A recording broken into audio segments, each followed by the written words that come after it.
Hello बच्चों, let us read this question. This question says the stability of +1 oxidation state among Al, Ga, In and Tl increases in the sequence. और हमारे options हैं option a Al less than Ga less than In less than Tl, option b Tl less than In less than Ga less than Al, option c In less than Tl less than Ga less than Al, option d Ga less than In less than Al less than Tl. So इस question को solve करने के लिए हमें जो की concept required है वो है concept of inert pair effect. So अगर हम देखें तो हमारे पास जो एलिमेंट्स गिवन है वो सारे ग्रुप 13 के एलिमेंट्स हैं. सो अगर हम ग्रुप 13 के एलिमेंट्स की बात करें तो उसमें आते हैं बोरॉन, एल्यूमिनियम, गैलियम, इंडियम और थैलियम. सो यहाँ पे अगर हम बोरॉन का कॉन्फ़िगरेशन देखें तो वो होता है 1s2 2s2 2p1. एल्यूमिनियम का होता है 1s2 2s2 2p6 3s2 3p1. Gallium का होता है अप टू आर्गन यानी कि 18 एटॉमिक नंबर कवर हो गया, then 3d10 4s2 4p1. Indium का होता है अप टू क्रिप्टन यानी कि 36 एटॉमिक नंबर कवर हो गया, 4d10 5s2 5p1.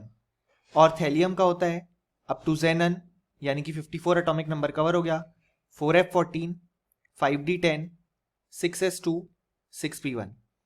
सो हम देख सकते हैं कि जब हम डाउन द ग्रुप मूव करते हैं तो जो न्यू इलेक्ट्रॉन्स हैं वो अब जो हैं डी और एफ सब शेल में फिल हो रहे हैं.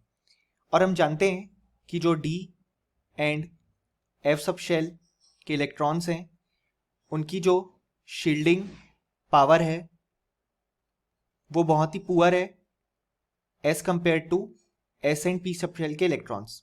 यानी कि अब होगा क्या कि क्योंकि जो न्यू इलेक्ट्रॉन्स हैं वो d and f sub shell में जा रहे हैं तो वो आउटर मोस्ट इलेक्ट्रॉन्स को अच्छे से शील्ड नहीं कर पाएंगे.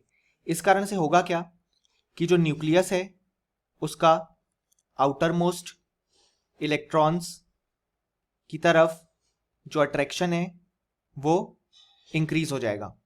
यानी कि हम बोल सकते हैं जो Z इफेक्टिव होगा वो भी इंक्रीज हो जाएगा क्योंकि जो d and f sub shell के इलेक्ट्रॉन्स हैं वो अच्छे से आउटर मोस्ट इलेक्ट्रॉन को शील्ड नहीं कर पा रहे हैं. इससे होगा क्या कि जो यहाँ पे हैवियर एलिमेंट्स के लिए जो वैलेंस शेल में एस सब शेल के इलेक्ट्रॉन्स हैं वो बॉन्डिंग के लिए इनर्ट हो जाएंगे.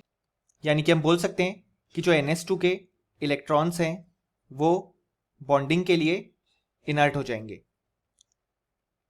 यानी कि वो बॉन्डिंग में पार्टिसिपेट नहीं करना चाहेंगे.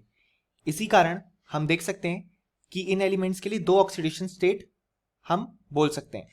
जैसे कि अगर तीनों इलेक्ट्रॉन लूज हो गए तो जो ऑक्सीडेशन स्टेट आएगा वो आएगा +3. और अगर जो वैलेंस शेल में एस सब शेल के इलेक्ट्रॉन्स हैं वो लूज नहीं हो रहे हैं तो सिर्फ पी वाला इलेक्ट्रॉन लूज होगा और जो ऑक्सीडेशन स्टेट आएगा वो आएगा +1. और इसी इफेक्ट को हम बोलते हैं इनर्ट पेयर इफेक्ट. यानी कि इस इफेक्ट के कारण डाउन द ग्रुप जब हम जाएंगे तो जो लोअर ऑक्सीडेशन स्टेट है वो ज़्यादा स्टेबल होगा क्योंकि अब ये NS2 वाले इलेक्ट्रॉन्स बॉन्डिंग में पार्टिसिपेट नहीं करना चाहेंगे due to more attraction by nucleus. और वो आया किस लिए? क्योंकि d and f sub shell के इलेक्ट्रॉन्स की जो शील्डिंग पावर है वो बहुत ही कम है. यानी कि अगर हम लिखना चाहें कि जो ऑक्सीडेशन स्टेट की स्टेबिलिटी है +3 की वो होगी Al+3 सबसे ज़्यादा stable, then Ga+3, then In+3 and then Tl+3. और अगर हम ऑक्सीडेशन स्टेट में +1 की स्टेबिलिटी का ऑर्डर लिखना चाहें तो वो जो स्टेबिलिटी होगी वो होगी Tl+1 सबसे ज़्यादा stable, then In+1, then Ga+1 and then Al+1. So ये हमने देखा कि इनर्ट पेयर इफेक्ट के थ्रू हमारे पास ऑक्सीडेशन स्टेट स्टेबिलिटी के ये ऑर्डर है.